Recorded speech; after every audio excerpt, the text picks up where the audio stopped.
खेती के साथ एक काम और हाथ में लेना पड़ेगा,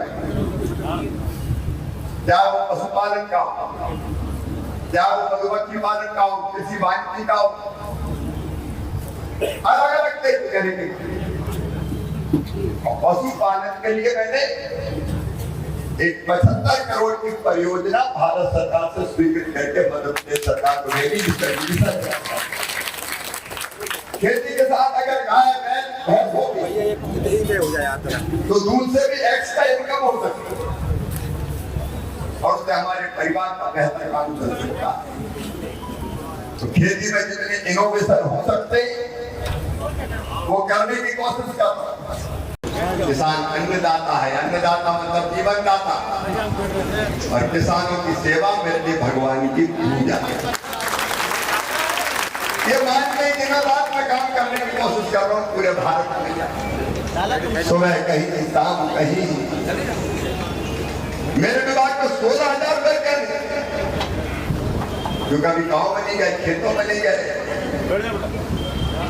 ऑफिस में और लैब में बैठते हैं। मैं कहा लैब का बैठने वालों लैंड पर किसान के बीच तो जाओ, उनकी हालत तो देखो और क्या है। और सोच अगर रिसर्च अगर होंगे तो किसान की जरूरत के हिसाब से होंगे।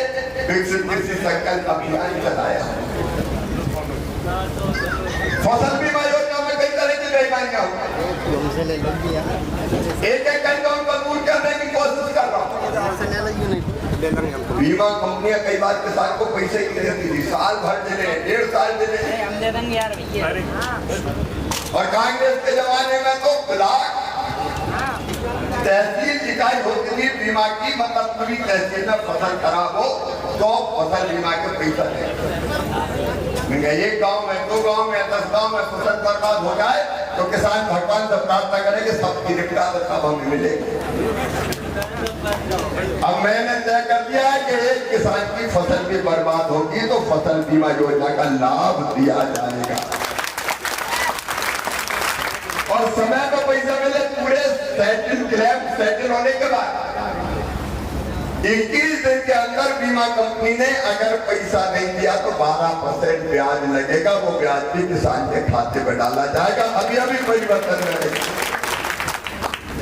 राज्य सरकार भी अगर अपना शेयर टाइम पे कोई सी प्रदेश की होने देगी तो 12% उस पर भी ब्याज लगेगा, वो पैसा भी किसान के खाते में जाएगा।